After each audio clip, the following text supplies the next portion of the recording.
reviens sur un point que j'avais déjà développé, mais je pense qu'on n'a pas suffisamment, on ne répète pas suffisamment certaines choses.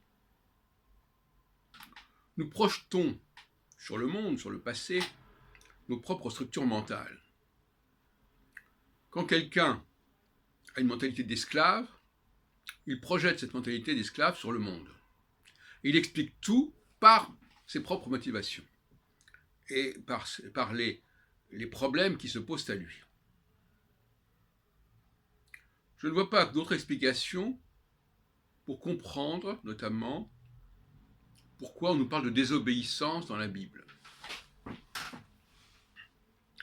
La désobéissance, qui est le nom d'ailleurs d'un film qui vient de sortir et qui traite justement de la question juive en Angleterre, avec Rachel Weisz et Rachel McAdams, entre autres.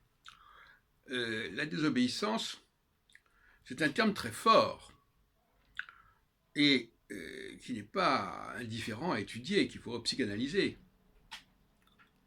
Il a désobéi. Il a désobéi au commandement. Il a désobéi aux ordres. Il n'a pas respecté la loi qu'on lui avait imposée et octroyée. Donc, il doit être puni. Donc, il doit être châtié. Donc, il doit être disgracié, voire même excommunié. Mais ça, c'est une mentalité d'esclave. Parce que l'esclave sait très bien que s'il ne respecte pas ce qu'on lui dit, ce qu'on lui dicte, il y aura des conséquences graves. Et donc, il a besoin de cette espèce d'épée de Damoclès sur sa tête pour pouvoir fonctionner correctement. Et il s'imagine que tout est comme ça autour de lui. Il s'imagine que les rapports entre Dieu et le peuple hébreu sont fondés sur l'obéissance. Comme il est écrit dans l'évangile de Jean, lorsqu'un juif a été pris à partie, il a répondu « Je suis de la race d'Abraham et nous ne sommes pas des esclaves et nous n'avons jamais été des esclaves. » Ce qui veut dire que les Hébreux ne sont pas des esclaves et ils n'ont pas à fonctionner comme des esclaves à qui on dit « Voilà, tu n'as pas respecté les commandements, donc tu dois être puni. » Alors effectivement, tout ça, ça parle beaucoup aux esclaves, ce genre de langage. Et ils se disent « Bon, tout le monde est comme ça, tout le monde est dans cette situation. » Mais non, il y a des gens qui ne sont pas dans cette situation. Ce sont les seigneurs, les fils de seigneurs, les fils de princes.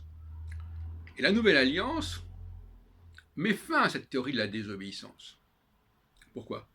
Parce qu'il est écrit au chapitre 31 de Jérémie, dont je parle très souvent, je reconnais, que désormais les Hébreux ne seront plus jugés d'après leur obéissance à tel et commandement, leur apprentissage docile de tel et tel commandement, mais que ce sera gravé en leur cœur. Et c'est repris d'ailleurs dans le schéma Israël. Donc, ça veut dire quoi ? Ça veut dire qu'il n'y a pas de libre arbitre pour le Seigneur. Paradoxalement, c'est l'esclave qui a du libre arbitre et pas le Seigneur. Un paradoxe.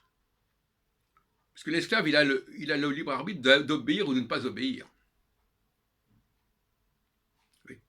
Il sera puni, mais il a le libre arbitre de ne pas obéir. De faire la grève, par exemple. Alors que le Seigneur, lui, il n'a aucun libre arbitre.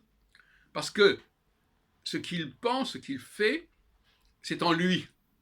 Donc on n'est pas dans l'altérité.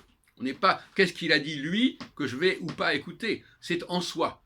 C'est ce que Freud appelle le surmoi. En fait. Le surmoi, ce n'est pas une instance extérieure. C'est une topique intérieure. Donc, la nouvelle alliance, la Brit Hadasha, l'alliance renouvelée, c'est que désormais, les Hébreux auront complètement intégré ces commandements, et donc par conséquent, ils ne peuvent pas leur désobéir. Alors, le paradoxe, c'est que c'est justement ceux qui brandissent la théorie de la nouvelle alliance qui parlent de la désobéissance des Hébreux. Ils ont démérité, ils n'ont pas été loyaux, ils n'ont pas été fidèles. La nouvelle alliance ne veut plus entendre parler de cette idée de fidélité et de loyauté. C'est peut-être un châtiment qui est imposé aux Hébreux, Mais cette nouvelle alliance fait que les Hébreux n'ont plus de libre arbitre. Ils ne peuvent plus obéir ou pas obéir, ils sont obligés intrinsèquement d'obéir. Et c'est le maître, justement, c'est celui qui n'a plus de libre arbitre. Il est complètement, il n'a à écouter d'ordre de personne. Ces ordres, ils viennent de l'intérieur. Il n'a de compte à rendre qu'à sa conscience, comme on dirait. Donc, laissons alors je l'ai déjà dit, les chrétiens qui sont venus, les païens qui sont venus au christianisme, ce sont des anciens esclaves des Hébreux. Donc ils ont une mentalité d'esclaves. Et ils voudraient que les Hébreux, eux, soient traités comme des esclaves. Et ça, c'est inacceptable, c'est un scandale.